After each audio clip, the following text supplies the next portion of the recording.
Tartarugas Café apresenta da série Lendas Inventadas, a terceira temporada, as grandes histórias dos três mundos invisíveis. Como surgiu o Zigurate de Eterna? Após a destruição do ardiloso Veda pelo Arauto de Deus, as feras conscientes decidiram de forma unânime que deveriam se posicionar diante da polarização do mundo onírico. Contudo, não queriam ficar do lado que, ainda que fosse o mais forte, não lhes trouxesse lucros. A verdade é que eles queriam a submissão de todas as outras criaturas, a fim de devorá-las, conquanto não sentissem fome. Foi então que seu líder, Melech-Svar, procurou negociar com Elindros para ser seu séquito na luta entre luz e trevas, em troca da satisfação completa de todos os seus desejos torpes e malévolos com qualquer criatura do mundo onírico. O rei da escuridão, percebendo o potencial imaginário macabro daquelas bestas, resolveu aliá-los à sua zona de influência. Melech-Svar já tinha em mente uma grande cilada para derribar a cortina de luz. Disfarçar as ideologias obscuras como se fossem originadas de uma busca pela transcendência. Para tanto, dever-se-ia primeiramente dividir as morais iluminadas. Para que isso ocorresse, as feras corromperiam acadêmicos para que criassem novas interpretações da mensagem da luz, o que causaria uma grande confusão entre os que adotaram a perspectiva do bem verdadeiro. Chegaria uma hora em que, de tanto haver teorias para aquilo que é tão simples, ninguém mais se atrairia para as causas benignas.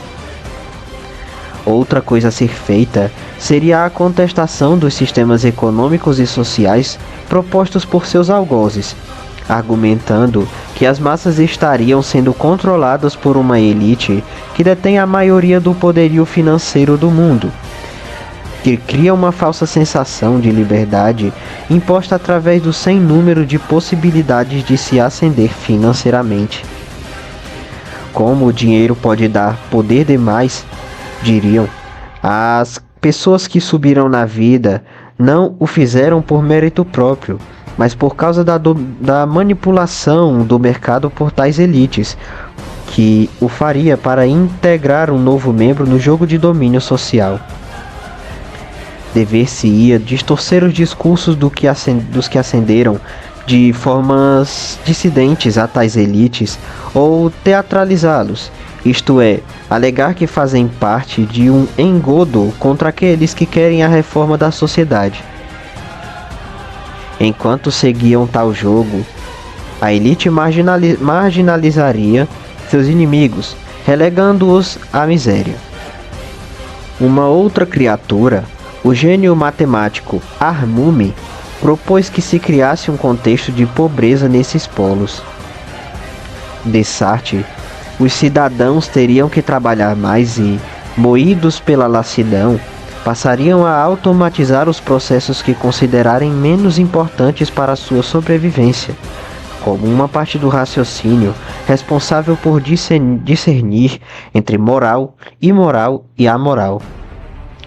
Feito tudo isso, poder-se-ia difundir as ideias propostas pelo rei, já que, sem pensar muito, a população passaria a receber suas alegações tal qual estivessem sendo atingidos por uma agulha hipodérmica, referenciando a ulterior conjectura humana de que a mensagem poderia ser injetada em uma massa que não seria capaz de evitá-lo. Quando puseram isso em prática, o mundo onírico passou a experienciar menores quantidades de conflitos armados.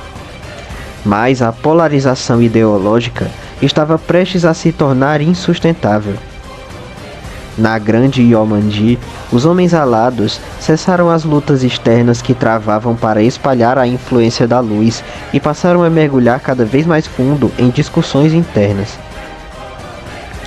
A ética do bem estava fragmentada e os cidadãos ficando mais pobres, já que os parlamentares da época só pensavam em seguir as regras do jogo político do que auxiliar a sociedade a avançar.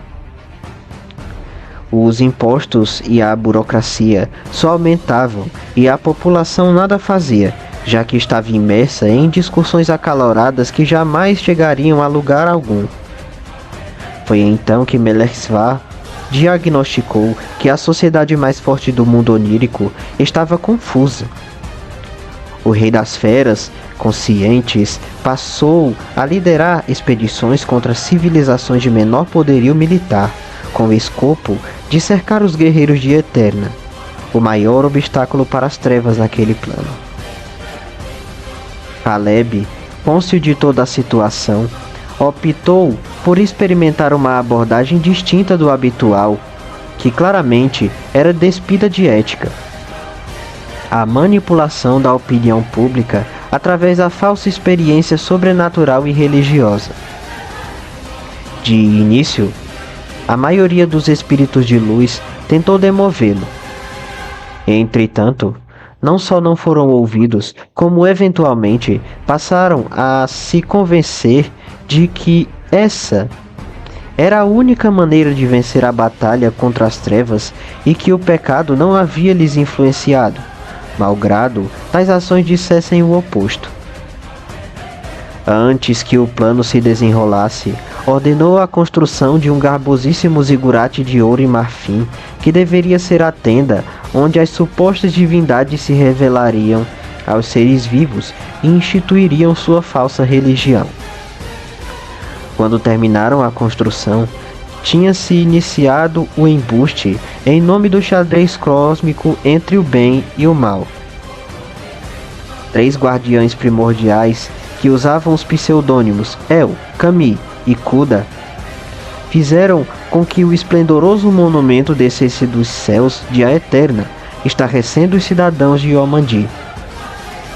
Quando os homens alados visitaram o zigurate, os espíritos disfarçados alegaram serem deuses ancestrais que asseguravam a vitória do bem sobre o mal. Repreenderam e exortaram a população da Cidade Eterna, que deveria preservar sua identidade como o último bastião da luz no mundo onírico, e no entanto, não o fizeram.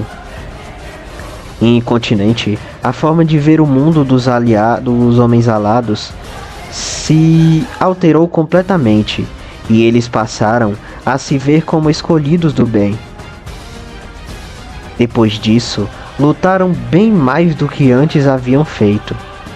Miríades de civilizações antes irrisórias foram remidas por Yomandi, que passaria a ditar seu discurso para a maior parte do plano da revelação. A estratégia antiética de Caleb provou-se bem sucedida, e a Cidade Eterna jamais se fragmentaria novamente.